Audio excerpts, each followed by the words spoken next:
Welcome to the Cleaning with Purpose podcast.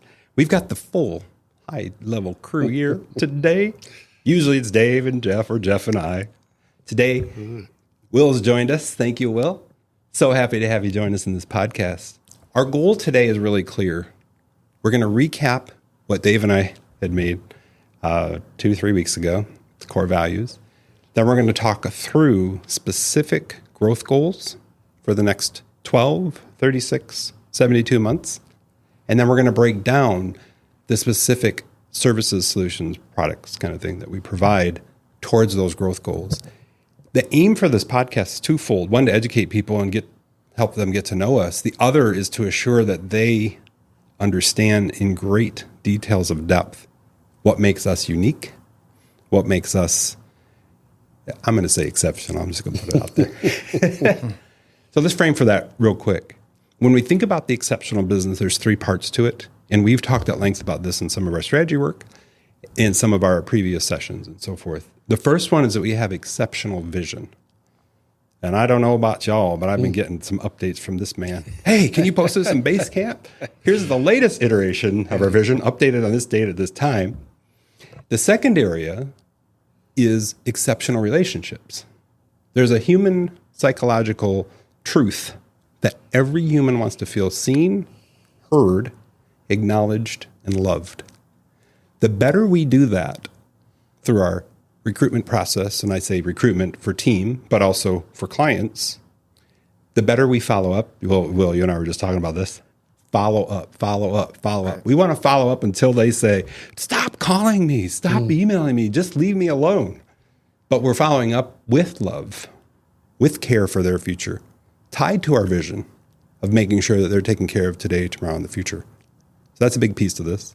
The third area of the exceptional business kind of model is exceptional systems. And you don't get to the size you're at with Crystal Clean unless you've got great systems and they're followed. So that pre-frame really sets the tone for some of the things that we're kind of known for and have been for, we'll just say, a few decades. So that being said, with what I've just shared, we'll start with you to see how you do with this. Any questions, thoughts, takeaways with exceptional vision, relationships, systems, anything you want to share?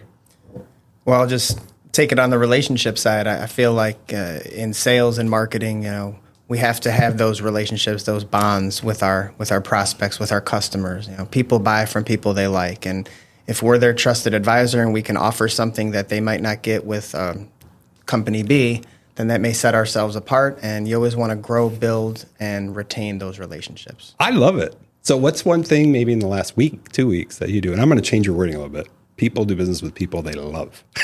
Love it. We're taking that to another level here today. What's one thing in the last week, 2 weeks that you feel you've done to demonstrate, I'm going to say, exceptional love through the relationship lens? What does that look like for you? Yeah, I would say I took a community association manager out for dinner one night. He'd been giving us some good leads that had converted into some recurring work, and I wanted to just show a nice thank you for giving us that opportunity and multiple opportunities. So I thought a dinner would be a good token of appreciation. But I love that. So there's a real clear, I don't want this to feel like it's forced, but there's a real clear connection that when we think of exceptional relationships, especially in the community association manager's case, we do the work to figure out what their intrinsic and extrinsic values are, and then we work to live to them. So let me give you an illustration. If you know, well, I'm just going to use my illustration of me. If Dave was to say, Charlie, I have a dream day planned for us. We're going to go to the Continental in Naples. We're going to sit outside, and you're going to have the most delicious burger you've ever had, which is true. Then we're going to go to the beach. We're going to chill out. We're going to talk business, and then we're going to have some fun. Then we'll go down to Fifth Avenue. We'll walk the beach up to Fifth Avenue. We'll go to Gelato & Co.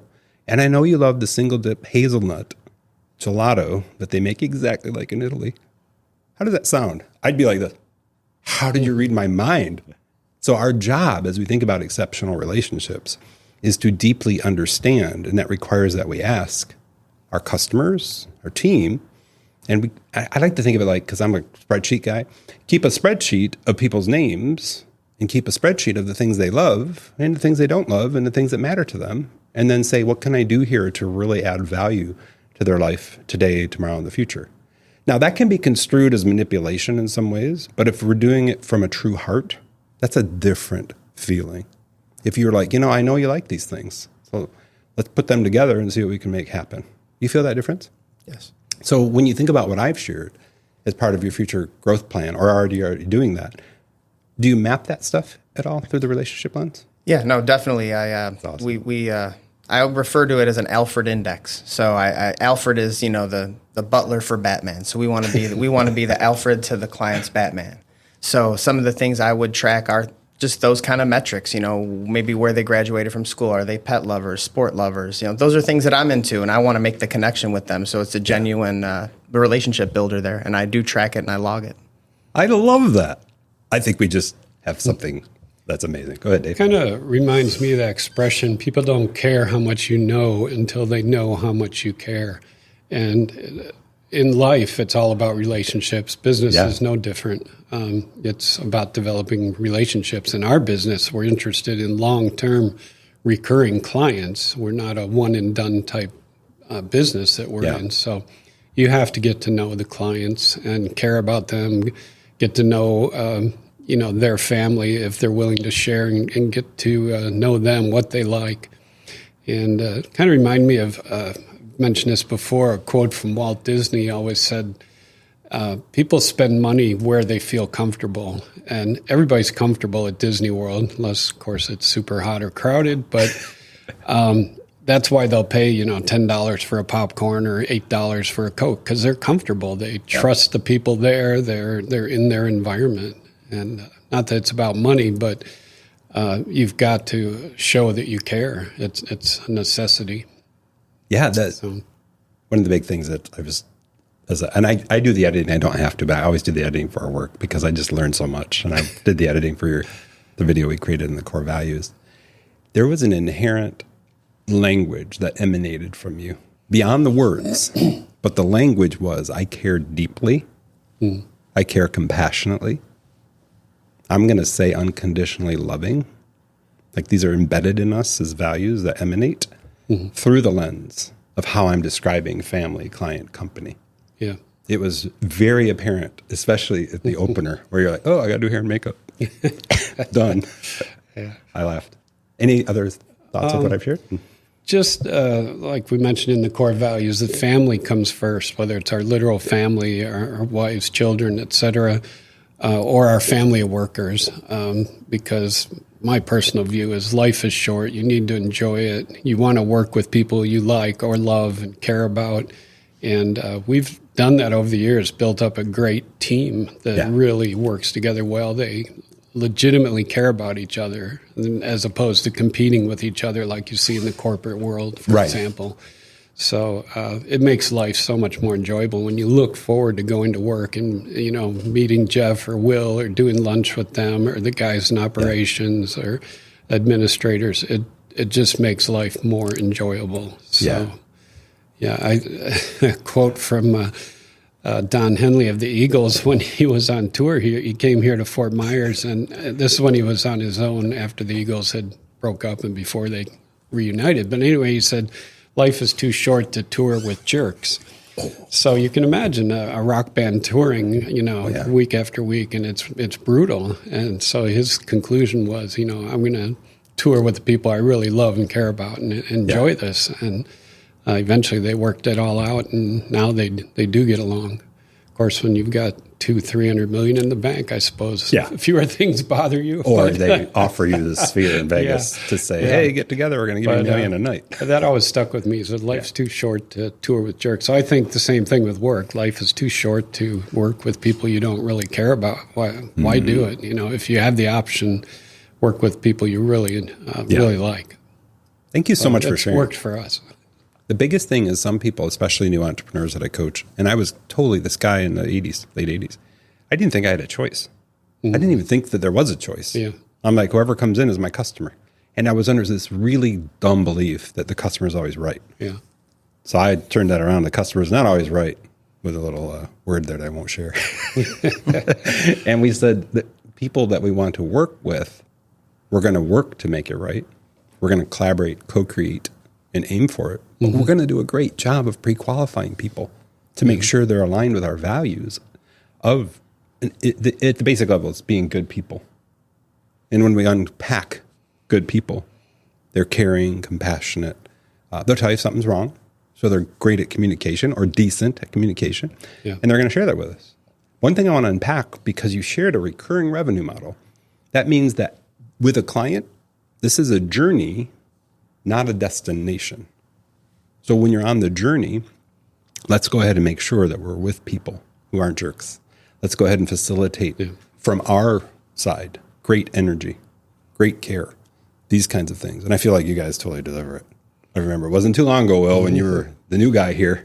And it was like, oh, this is like, he is the fabric of what this essence is and has amplified. I just want to celebrate you, man, because Thank you. You are, this is a huge thing that we need to unpack through this lens. You're on a growth path, like we all are, but you really take things from the perspective to the mindset to the tactics. There's a lot of people in the world who are like, I hear good ideas, but they don't put them in play. What I've noticed with you is you take great ideas and you're like, okay, I'm going right to my desk. I'm going to start to think about how I'm going to implement and I'm going to put it in play. I'll give you a report in a week. That's called speed of implementation. And some of this, and I'm not here every day, but it feels like you're totally nailing it. Any thoughts with what I've shared? Yeah, no, I've always tried to, I think imitation is the best form of flattery, right? So take little bits and pieces of what you hear throughout the day from the great people we work with to clients themselves to the cleaners that are on the front line. You can get information from anybody. Yeah. The learning never stops. So the feedback loop is critical. Elon has been, in terms of Tesla and all of his businesses, he wants the managers not in a big building off-site. He wants the managers right on the floor. Mm-hmm. So they're sitting there looking at the floor. If there's any issues, they handle them now. And then they implement through that lens. There isn't a delay. We got to wait till next Tuesday to talk this through. No, it's happening now. And there's the feedback loop and then doing action with it. So we have not talked to one of the manliest of men in this room. This one. Takeaways, thoughts, insights. What you got for us, Jeff? Yeah, there's been a lot building. So, relationships and Dave used the word legitimate. And I think that's one of the big differentials where people know when you legitimately care about them. Like I said, if you use the word love, when we go out and we talk with people, we build these relationships. We work with them. We build these relationships, and they're real. So, to your point, everybody that comes to the table on the client side and from Crystal Clean side really needs to be on the same page. That's where we work best, and that's when things go best, and that is happening. So, bragging on Will some more, when you get to relationships, what's developed in the past, we're already seeing the fruitage of people that he's worked with in the past going, oh, hey, Will Powers at Crystal Clean. I think maybe we should look into this. We have appointments next week. Big, good clients because of that. And you can't miss that Dave's been doing it for 35 years. And so part of the calls that we get and the repetition of work that we get is because Dave established this a long time ago. We have a restaurant on Sanibel that we're still working with. And how many years, Dave? It's been... I was looking at the records. So as far as our digital records go back, they're there. Over 20. Yeah. That's a testament. It is. And it's real. That's the thing. I don't think we could fake it. We get out with people, like you said, that really don't register as being people that would want to work with us or vice versa. You go, we understand that. We're not for everyone, but we want to be the very best commercial cleaner we can be to people who want to have somebody who will be client-centric, service-centric, make sure that we do the best we can and follow up. If it's not good, we'll take care of it. That's who we are at the core. So many of our clients really appreciate that, but it's been established for a long time. And those relationships, the people that we like and like us, you go, it's very real. It's legitimate. Legit. Legit. Too legit to quit.